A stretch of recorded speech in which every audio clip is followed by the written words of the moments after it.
Bonjour, je suis ravie de vous retrouver pour cette nouvelle émission sur Médocaine TV. Le bonheur, c'est quoi? C'est d'en avoir plein nos armoires. C'est du moins ce qu'on nous a fait croire depuis des décennies. On achète, on entasse, on garde, même si on n'en a pas le besoin. Pour Noël, c'est pareil.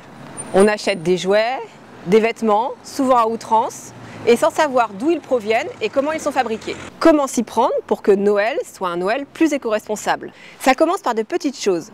Offrir un cadeau local ou fait main, ou encore privilégier la seconde main. Comme vous pouvez le constater, il y a beaucoup de bruit autour de nous puisque nous sommes en plein centre-ville de Castelnau-de-Médoc, devant la recyclerie de l'Escale. On va aller rencontrer Christelle et Carole qui sont des bénévoles et qui seront les mieux placés pour répondre à nos questions.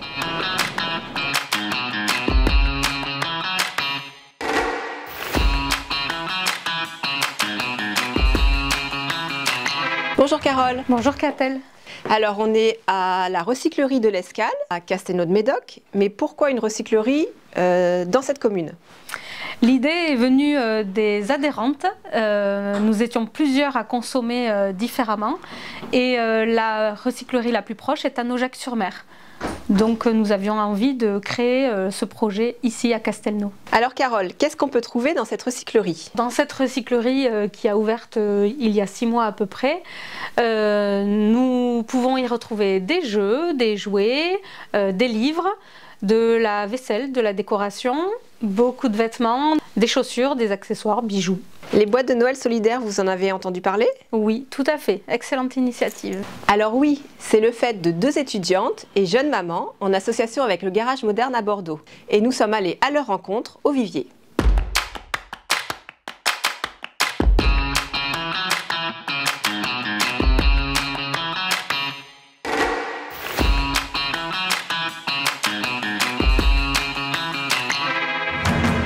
Alors on est au Vivier aujourd'hui et qu'est-ce que vous êtes en train de faire? Alors on est en train de concevoir des boîtes de Noël solidaires. Et qu'est-ce que ces boîtes exactement? Expliquez-moi un petit peu. Elles sont à destination de personnes donc dans le besoin, des hommes, des femmes, des enfants, des bébés.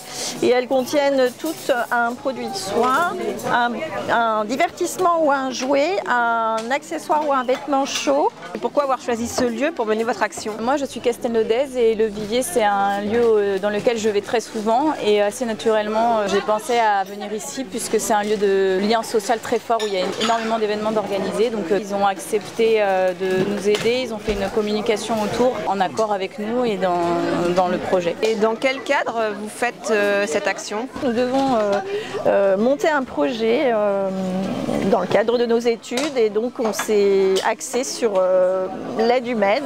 Dans le cadre de Noël, des fêtes de fin d'année, apporter un peu de réconfort. Et on fait ça avec le Garage Moderne qui est une association qui propose ça chaque année. Et dans ce cadre-là, nous on a complètement adhéré et on nous voilà ici pour les aider et on leur apportera ça prochainement. Superbe initiative donc que ces boîtes solidaires à côté de laquelle nous ne pouvions pas passer chez Médocaine TV.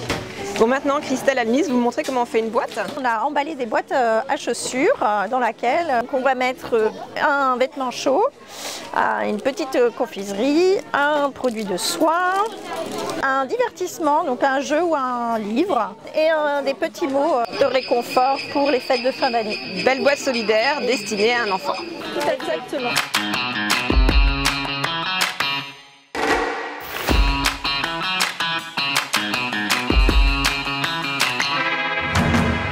Alors, Carole, comment fonctionne une recyclerie comme celle-ci? Alors nous sommes ouverts 2 jours par semaine pour le moment, le mercredi et le vendredi. Nous réceptionnons les dons des habitants de Castelnau et alentours. Nous trions sur place avec la personne pour vérifier si tout est OK. Et ensuite, c'est sur les rayons à prix solidaire. Qui dit recyclerie dit seconde main. Qui dit seconde main dit zéro déchet, anti-gaspi, parfait pour un Noël éco-responsable. On va à la rencontre de Tatiana, à la cabane au partage. Elle va nous expliquer comment fonctionne ce collectif zéro déchet et quelles actions elle met en œuvre. Bonjour Tatiana. Bonjour Catel. On est où là exactement? Alors aujourd'hui, on est au parc des Deux Jalles à Castelnau, donc juste à côté de la cabane au partage. Donc vous avez créé le collectif Zéro Déchet Médoc. Tatiana, pourquoi cet engagement dans le zéro déchet? Cet engagement vers le zéro déchet, donc il a eu lieu, on va dire, il y a à peu près 4 ans. En fait, j'étais pourtant à la base pas du tout dans l'écologie et l'environnement, et en fait, j'ai eu l'occasion de participer à ma première initiative Océane. Donc c'est un ramassage de déchets sur les plages, donc avec l'association Surfrider. Et donc en fait, en si peu de temps et de personnes qu'on était, la quantité de déchets en fin de compte qu'on a ramassé sur la plage, pour moi, ça a été un choc en fait. Et je me suis dit, c'est pas possible, on ne peut pas continuer comme ça à détruire, dégrader un peu le monde qui nous entoure. Pourquoi est-ce si important d'avoir créé un collectif citoyen? J'ai eu cette idée de créer un collectif citoyen parce que je me suis dit, un collectif, donc c'est des citoyens qui vont se rassembler et qui ont à peu près les mêmes convictions normalement et qui ont envie d'agir ensemble. Donc moi voilà, c'est pour ça que j'ai eu envie de créer ce collectif. Quelles sont les actions du collectif Zéro Déchet Médoc? On a fait ce qu'on appelle une gratiféria. Donc une gratiféria, c'est un marché à dons où chacun peut déposer ou prendre ce qu'il souhaite gratuitement. On a aussi organisé notre premier atelier là récemment avec une classe de maternelle à Castelnau, où donc l'objectif de cet atelier, c'était de créer un petit objet de décoration uniquement à base de récup. Et les papotins, ça consiste en quoi exactement? L'idée de base, c'est vraiment de se regrouper entre habitants et de s'échanger en fait des astuces, des idées autour de la réduction des déchets. Le premier papotin, donc là c'était au vu de la période spéciale Noël, où donc l'idée c'était de voir tous ensemble comment réduire en fait les déchets sur la période des fêtes. Est-ce que vous avez des idées à nous partager? Par exemple, on peut parler du papier cadeau notamment, qui est un des déchets le plus produit au moment des fêtes. Par exemple, on peut remplacer son papier cadeau par ce qu'on appelle le furoshiki. Donc c'est une technique qui permet d'emballer les cadeaux avec du tissu. L'avenir, vous le voyez comment? Alors j'espère qu'on sera de plus en plus nombreux à s'investir donc déjà autour de la réduction des déchets, mais sur la préservation, on va dire, de notre planète de manière générale. Et donc j'espère que ça va continuer d'évoluer dans le bon sens. On compte sur vous pour vous tenir informé Medocan TV sur tous vos futurs projets, et bien sûr on ne manquera pas de venir, notamment au papotin. Et en attendant, on vous souhaite à vous tous un très joyeux Noël. Et merci beaucoup Tatiana de nous avoir reçus aujourd'hui. Et merci à vous pour mettre en tout cas en avant toutes ces initiatives locales. Alors Christelle, vous venez nous rejoindre. Est-ce que vous avez des idées de cadeaux de Noël qu'on peut faire en venant ici à la recyclerie? Ah oui, on en a plein.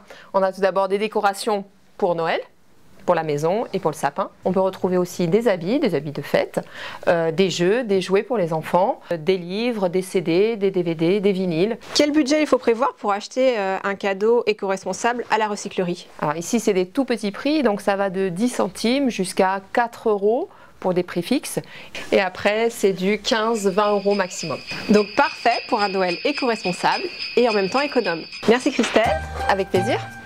Merci Carole. Merci Catel.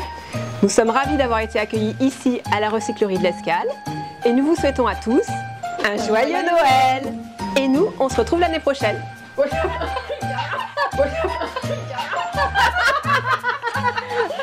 fallait partir.